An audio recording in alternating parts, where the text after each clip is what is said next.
Samanta look Samanta এই যে শুনেন সামান্তা এই তর্কে জিতা জাতীয় কথা মানে বললেন না, আপনি তর্কে জিতছেন 100-তে 99 পাইছেন।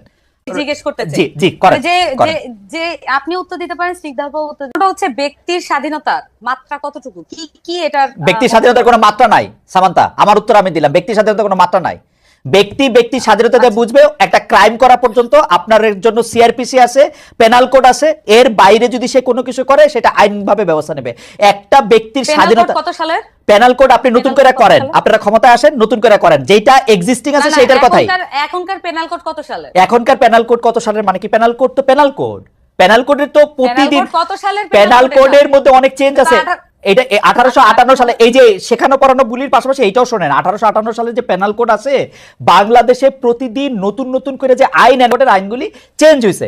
গড়ে বইটা 1858 সালের, কিন্তু বাংলাদেশের হওয়ার পরে যত আইন, হ্যাঁ, রমজানের দোকান খোলা থাকবে কি থাকবে না, রমজানের দোকান খোলা থাকবে কি থাকবে না, এখন আমি না আমি বলি এটা কিভাবে নিশ্চিত করতে হবে?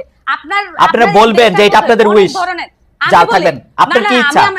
আমি আমার উইশ বলতেছি, আপনি কি আমাকে বলতে দিবেন? আপনি বলতেছেন তো, বলেন। আমি বলতেছি তো, এখানে ক্লিয়ারলি এখানে ইসলামের মধ্যে এবং নানান ধর্মের মধ্যে অনেক ধরনের ফ্যাকশন আছে, অনেক ধরনের বিষয় আছে।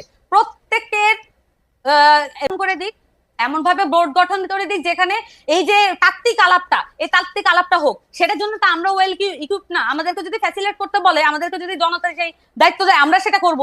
সকল পক্ষ থেকে আমরা আলেমদেরকে নিয়ে আসবো, এক বোর্ডে বসেন, আপনারা সিদ্ধান্ত নেন এটা কি হবে।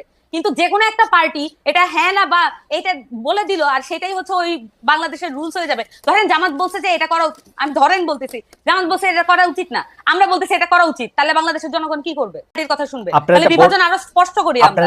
আপনারা এটা বোর্ড করে দেওয়ার পক্ষে যারাই আলোচনা করবে এবং সেটার মধ্যে আলেমরা থাকবে।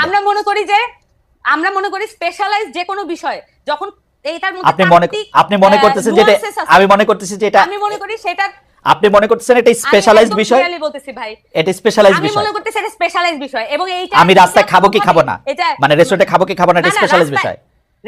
এটার সাথে এটা সম্পর্ক না। এখানে দেখবেন যে রোজা অমুক তমুক অনেক কিছু নিয়ে আসছে এখানে কনসেপ্টের সাথে। আপনি যখন প্রশ্ন করছেন, এখন আপনি আরো বেশি সিম্পলিফাইড করে ফেলতেছেন। আপনার প্রশ্নটা প্রথমে এটা ছিল, আপনি তর্কে জিতার জন্য। আমি বলতেছি যে সামান্তা এই যে শুনেন সামান্তা, এই তর্কে জিতা জাতীয় কথা মানে বললেন না, আপনি তর্কে জিতছেন 100-তে 99 পাইছেন। আপনার কথা আমি বুঝতে পারছি, থ্যাংক ইউ। আমি ডক্টর স্নিগ্ধার কাছে যাই। ডক্টর স্নিগ্ধা, আমি জনাব আমি সামান্তা শারমিনের কথা আমি বুঝতে পারতেছি। তারা বলতেছেন যে এই দায়িত্ব তারা কেন নেবেন, যে এই দায়িত্ব তারা, এটা আমি বলিনি। আচ্ছা, আবার বলেন কি বলছেন।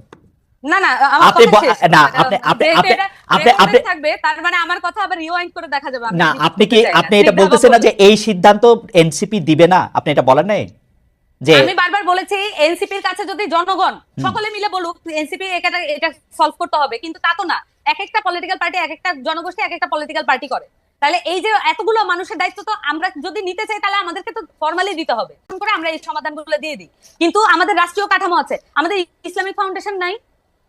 এই সমস্যাগুলো সমাধান করা কি ইসলামিক ফাউন্ডেশনের দায়িত্বের মধ্যে পড়ে না? তাহলে আমরা যে ট্যাক্সের টাকা দিয়ে এই প্রতিষ্ঠানগুলো চালাই, তাহলে আমরা কেন ট্যাক্সের টাকাটা নষ্ট করি? ওকে, আমি আর কিছু বলতে চাই না, মোটামুটি এটা রিওয়াইন্ড করে দেখা যাবে। আচ্ছা, প্রথম কথা হলো যে ইসলামিক ফাউন্ডেশনের প্রসঙ্গটা যখন আসছে, ইসলামিক ফাউন্ডেশনের কথাতে আমরা জানি যে ইসলামিক ফাউন্ডেশন এসব ক্ষেত্রে আসলে ওই মানে স্পষ্ট অবস্থান নেয় না। জিজ্ঞেস করতে চাই। জি জি সিদ্ধান্ত উত্তর দিতে পারে, আমার কোনো সমস্যা নেই। প্রশ্নটা হচ্ছে ব্যক্তির স্বাধীনতার মাত্রা কতটুকু, কি কি এটা? ব্যক্তির স্বাধীনতার কোনো মাত্রা নাই সামান্তা, আমার উত্তর আমি দিলাম, ব্যক্তির স্বাধীনতার কোনো মাত্রা নাই। ব্যক্তি স্বাধীনতা দিয়ে বুঝবে একটা ক্রাইম